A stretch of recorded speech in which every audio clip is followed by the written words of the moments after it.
Hello, I'm Ollie and this is Criminolly, where I talk about crime, pulp, horror, that kind of thing. Today I've got 10 horror books for you for people who think they don't like horror.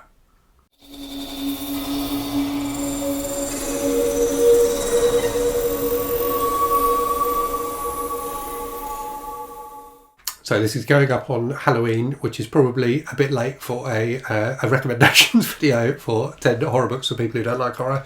But hey, it just came to me that it would be a good idea to do this one. So I'm putting it up now anyway. Make of it what you will. Spooky season for me is an all year round thing. So I don't just limit my horror reading to the run up to Halloween. So anyway, yeah, I've got 10 books for you here today, which are all horror novels or short story collections, which I think are very good, and which also I think will be good starting points for people who are not big fans of the horror genre. So if you don't normally read horror and you're looking for books that will introduce the genre to you, I think these are all good ones. Most of them are not books that I would call terribly scary, but there are some scary ones in here as well. So I will flag the ones that I think are particularly scary when I get to those, because I know some people do worry about that. And I've also made sure that none of these are books that I've mentioned in any of my kind of top 10 or top 30 horror books videos before. So these will all be new ones, albeit a couple of them I think I've talked about on the channel before. So anyway, without further ado, let me dive in. So the first one I've got for you is this one, Thin Air by Michelle Paver. So this is a kind of historical ghost story about a mountain expedition set in the 1930s. Really atmospheric. She does a wonderful job of kind of introducing the characters, and it's a very subtle kind of horror. So very readable. It's not very long. It's like less than 250 pages long. Quite chilling, quite scary, not super scary, and certainly not gory or anything like that. But a really enjoyable ghost story with a great kind of period feel to it as well. Second one I want to talk about is similarly a ghost story about an expedition. So this is From Below by Darcy. So this is about a film crew diving down to a sunken ship and encountering ghostly goings on down there. So Darcy Coates is known as kind of the queen of cosy horror. And this book definitely has slightly cosy vibes to it, in that it's got a kind of real found family feel. There's a lot of stuff about kind of the relationships between different characters on the ship. And how they kind of support each other through the trauma of witnessing these ghostly goings on. So again, not a terribly scary book, but quite suspenseful. I would say if you are somebody who doesn't like the idea of being trapped underwater, you probably shouldn't read it, because there's a lot of that in it. But really exciting, great characters, great dialogue. I really like Darcy Coates. I've only read a couple of her books so far, but she's a very entertaining writer. Next up, something that I would say is scary. So this is one that does come with a bit of a warning. I thought this book was very creepy indeed.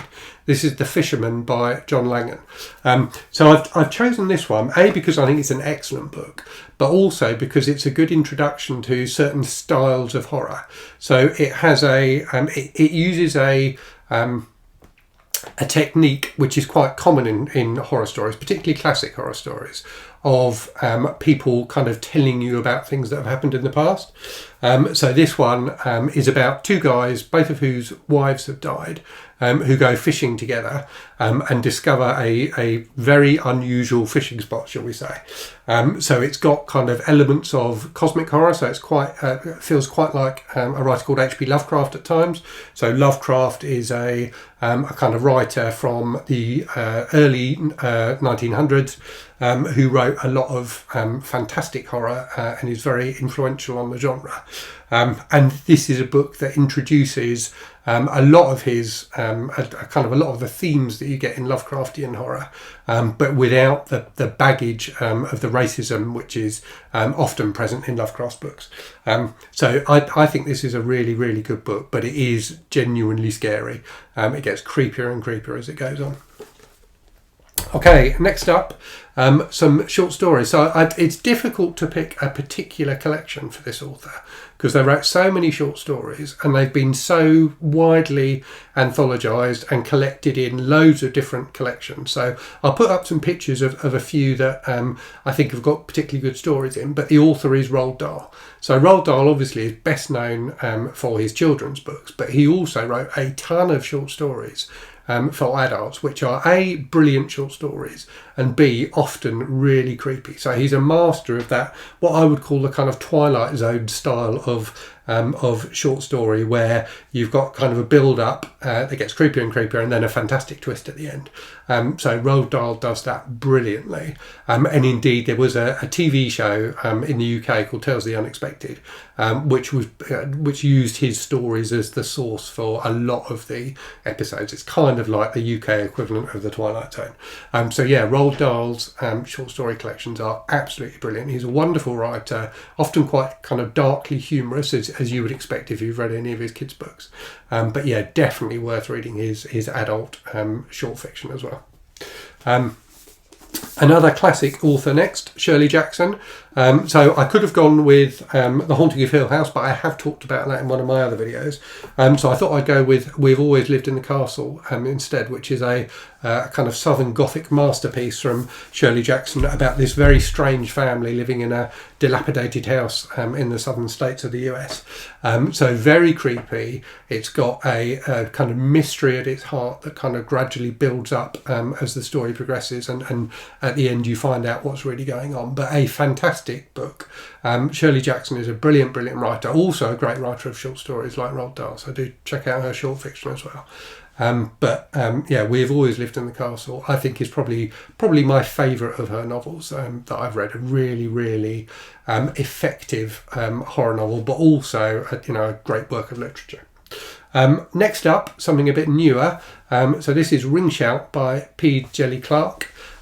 So this is a brilliant historical, or kind of alternative history novel. So set, I think, in the 1930s in the US. But it's about a universe where the Ku Klux Klan are literally monsters from another world. So again, it weaves in kind of cosmic horror type stuff like you get with H.P. Lovecraft, but it does it in a really entertaining way, and is fantastically exciting. So it's about this kind of ragtag group of people who are going up against these monstrous Klansmen.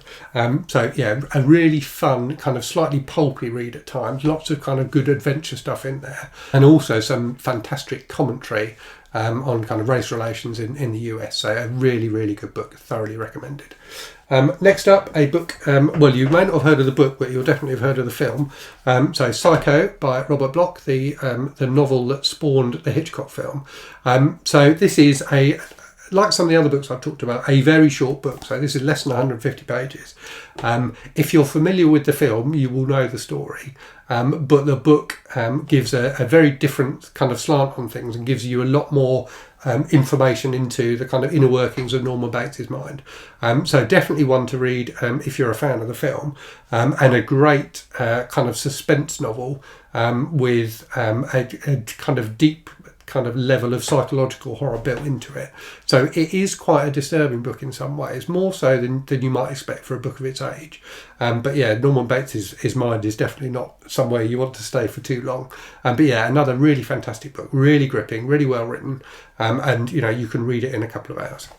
Next up, another book that spawned a very famous film, Rosemary's Baby by Ira Levin. So a fantastically exciting and enjoyable horror novel. Not too scary, but it does have its moments, and it does get quite disturbing towards the end. Ira Levin's a really great writer, and not someone you see talked about that much anymore. But he wrote a number of books which are quite creepy and really exciting. He's just one of those writers who is incredibly readable and a lot of fun to read. So you probably know the story of Rosemary's Baby from the movie, but the book is definitely worth reading as well. Next up, Devolution by Max Brooks, which is a hell of a lot of fun. So this is a Bigfoot book. So it's set in a small kind of eco community in a remote place in the US that gets attacked by by Bigfoot.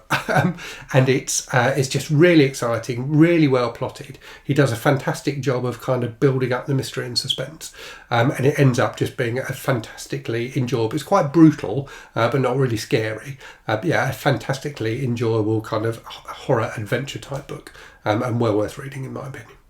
And finally, something a bit newer. So from earlier this year, Woman Eating by Claire Kohda. So this is a fantastic kind of mix of literary fiction and vampire novel. So it uses those kind of sad young woman type tropes. So the story of this young woman trying to fit in London. The twist being she's also a vampire. So it's a really interesting examination of kind of some of the ideas around vampirism and things like that.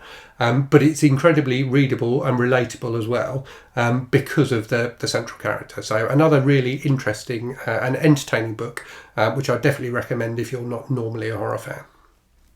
Okay, time for a random book from the shelves. So this is another book that could have made this list. So this is How the Dead Live by Raymond, which is kind of tends to be filed as a crime mystery book, but has fantastic kind of gothic horror vibes to it. So I really like this book. It's not my favourite Raymond book, but it is absolutely fantastic, and it blends kind of some deep creepiness with a kind of mystery novel as well. So if you're normally a fan of kind of detective fiction and you fancy reading something that's got a bit of a horror edge to it, I definitely recommend this. So I hope you found that list useful. Do let me know in the comments if you're a horror fan who's read these books and what you thought of them. But also let me know if you're not a horror fan and the kind of books you enjoy reading. And maybe I can give you some more recommendations if you fancy dipping your toes into the wonderful world of horror fiction. So yeah, as always, thanks very much for watching. I hope you're safe and well out there. I hope you're reading good stuff, and I'll speak to you again very soon. Cheerio.